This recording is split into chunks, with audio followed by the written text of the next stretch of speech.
The Midas touch. Why your words when handling money determine your wealth. You know what's funny?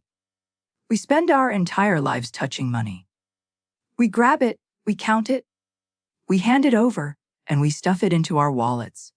And yet, most of us treat these moments as if they are completely meaningless.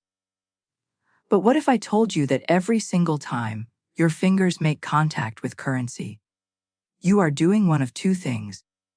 You are either programming abundance into your life, or you are pushing it away. The secret to multiplying your wealth isn't about working harder or finding a complex investment strategy. It is found in what you think and say in those brief, powerful moments when money is literally in your hands. The short, powerful truth. I keep these messages short and straight to the point because your time is valuable. I'm not here to ramble in circles.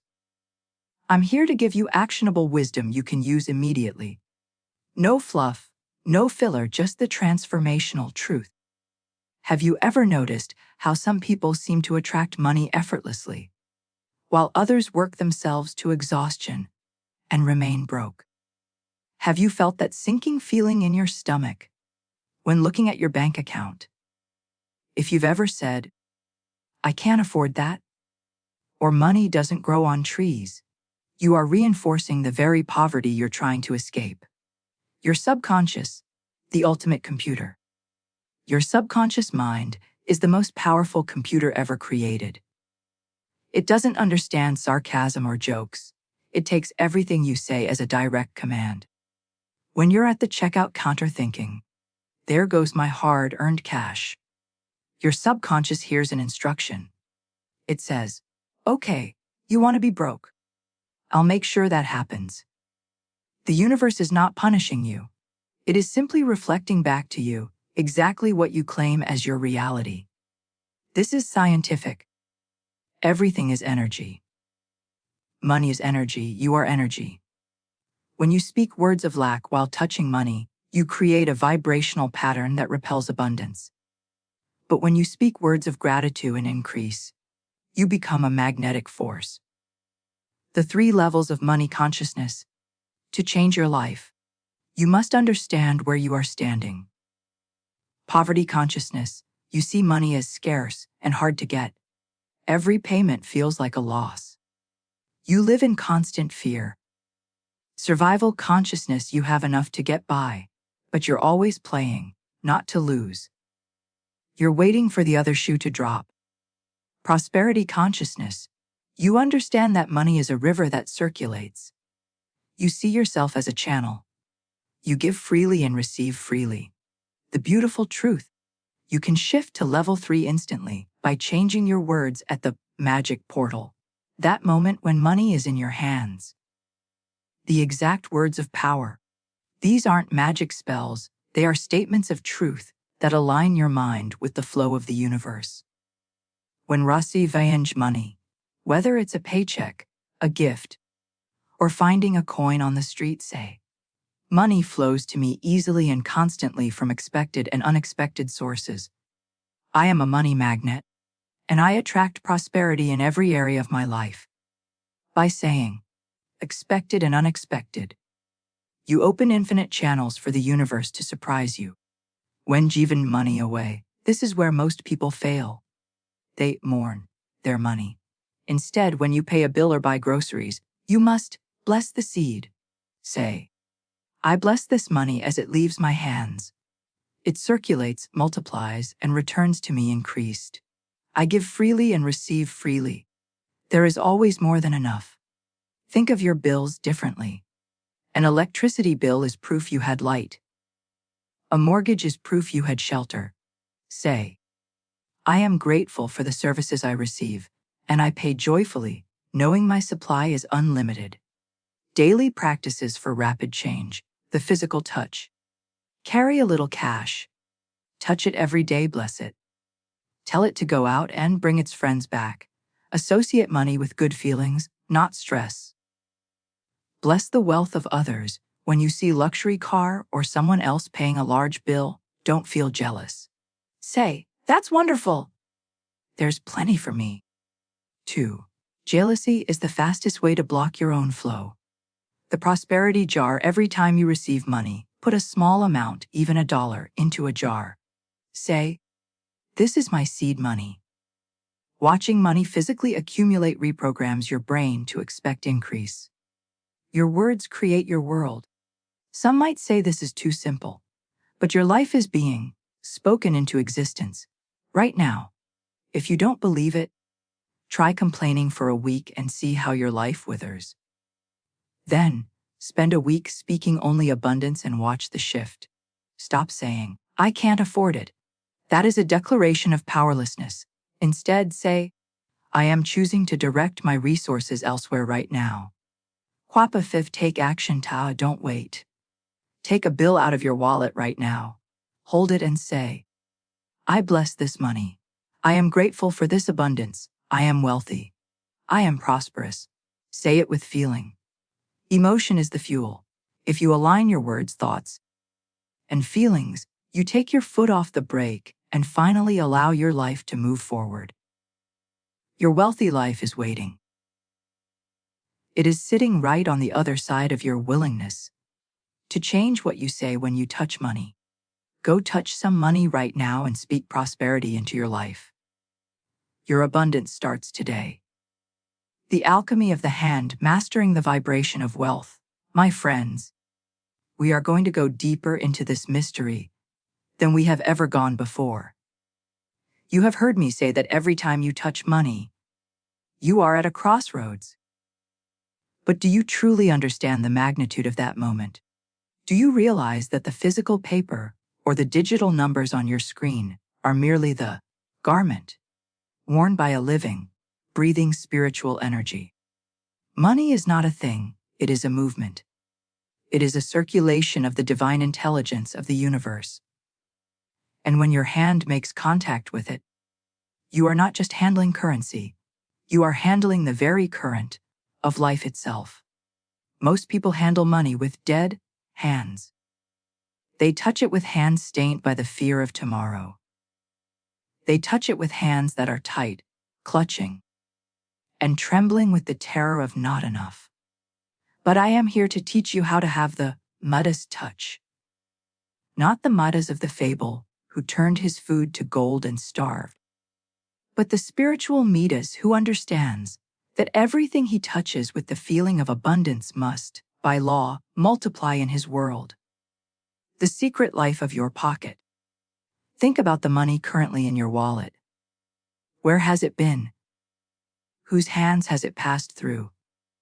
It has passed through the hands of the fearful, the hands of the greedy, the hands of the desperate, and the hands of the joyous. It carries with it the aroma of the consciousness that last held it. When it comes to you, it is like a blank slate, waiting for your command. If you receive that money and think, "This isn't enough to pay my rent," you are imprinting that paper with the frequency of lack. You are sending a message to your subconscious that says, "This money is a fleeting guest that cannot solve my problems." But if you take that same bill, even if it is a single dollar, and you hold it with a sense of profound gratitude, you are baptizing that money in the spirit of wealth. You are telling the universe, "This is the seed of my infinite harvest."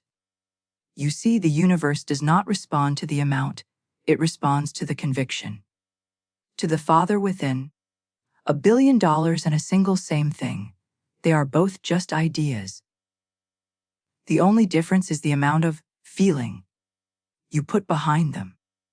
This is why the widow's mite was worth more than the gold of the Pharisees. She gave from a state of total surrender and faith. She touched her tiny bit of money with the consciousness of God's absolute supply. The sin of, "I can't afford it." Let us speak plainly about the most dangerous phrase in the human language: I can't afford it. Every time those words pass your lips, you are committing a crime against your own divinity. You are looking at the creator of the universe, which is your own wonderful human imagination, and telling him that he is a failure. You are saying that the world of effects is more powerful than the world of cause.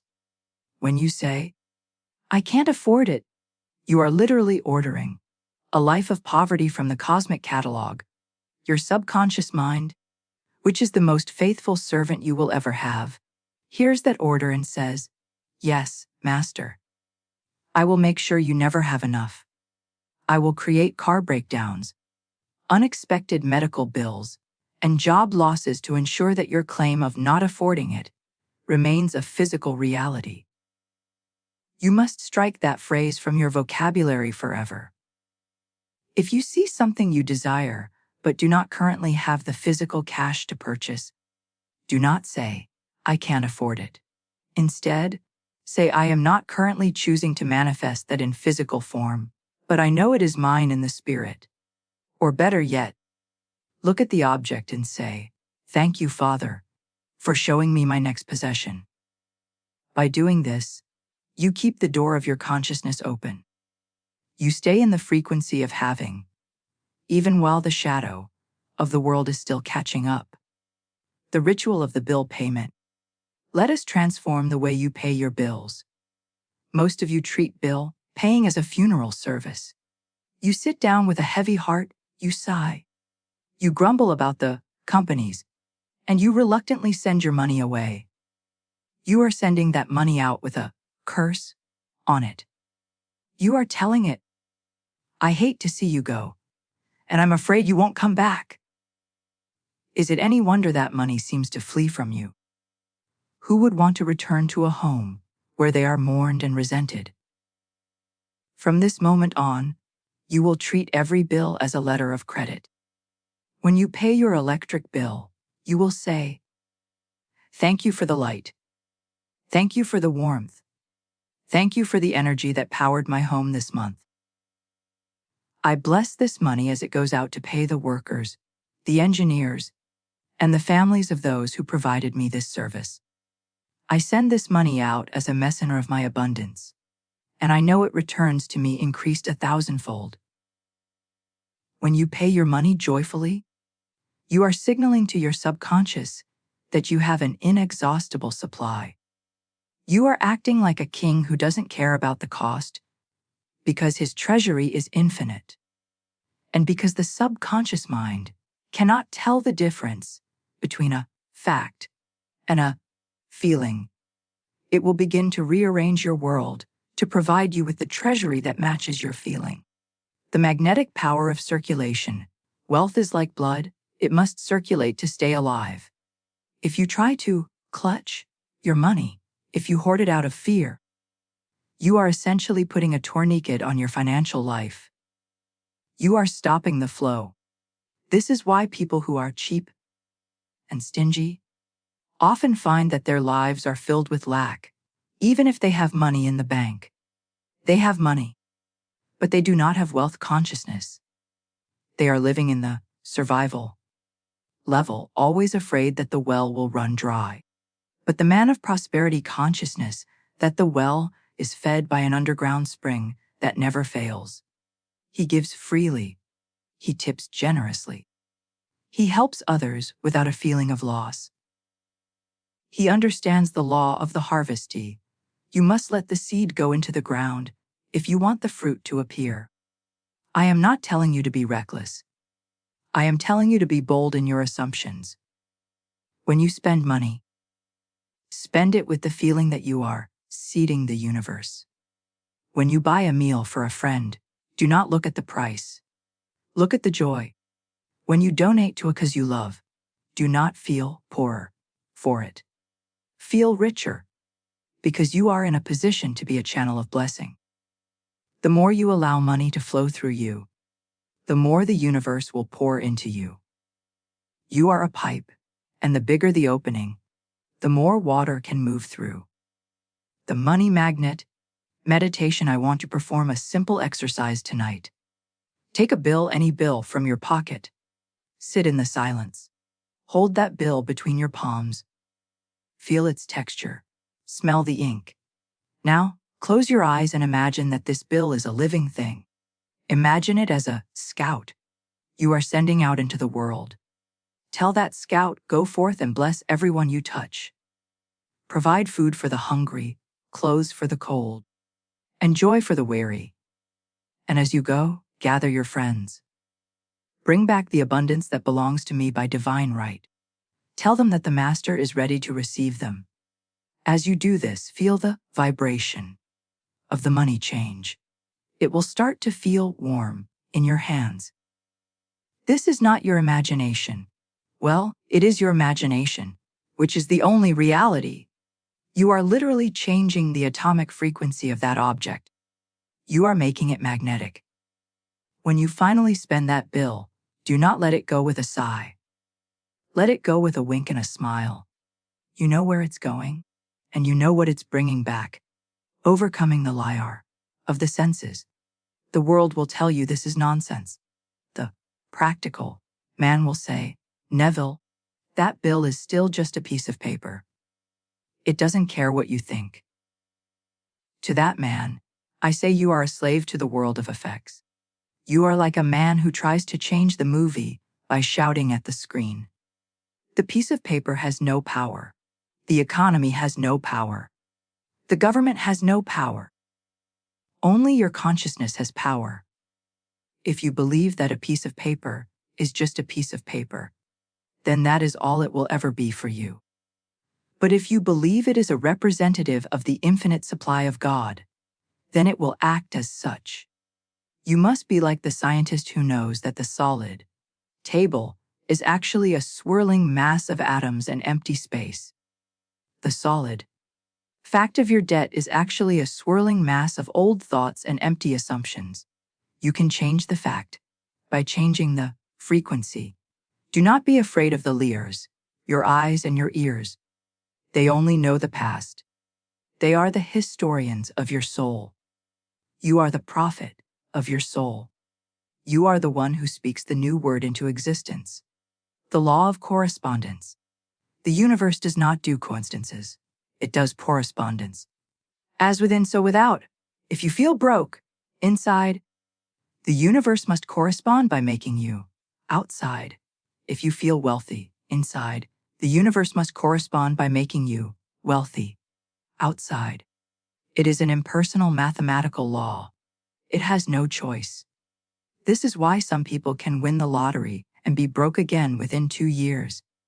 Their external world changed, but their internal correspondence remained poverty-stricken. They had $1 million, but they had the vibration of a beggar. The universe, seeking balance, eventually removed the money to match the vibration. Conversely, you can take everything away from a man with prosperity consciousness, and within a year, he will be rich again. Why? Because his internal correspondence is wealth. He is a magnet that cannot be demagnetized. He knows that the money is not out there. It is in here. Your words are the sculptor's chisel. Every word you speak is a chisel that is carving out the shape of your future. If you spend your day complaining about the cost of living, you are carving out a statue of lack. If you spend your day talking about how hard it is to make a buck, you are carving out a statue of struggle. Stop carving those monstrosities. Start carving a statue of abundance. Even if you only have $17 in your bank account, talk about the $17 seed that is currently growing into a forest. Talk about the opportunities that are rushing toward you. Talk about the generosity of the Father. Your words are not just sounds. They are blueprints. When you speak, you are giving the subconscious mind the instructions it needs to build your world. Give it a plan for a palace, not a plan for a shack. The final step. The prosperity jar of the soul. I want you to begin the prosperity jar practice, but I want you to do it with a twist. Every evening, before you enter the Sabbath of your sleep, take a small amount of money and put it in a jar.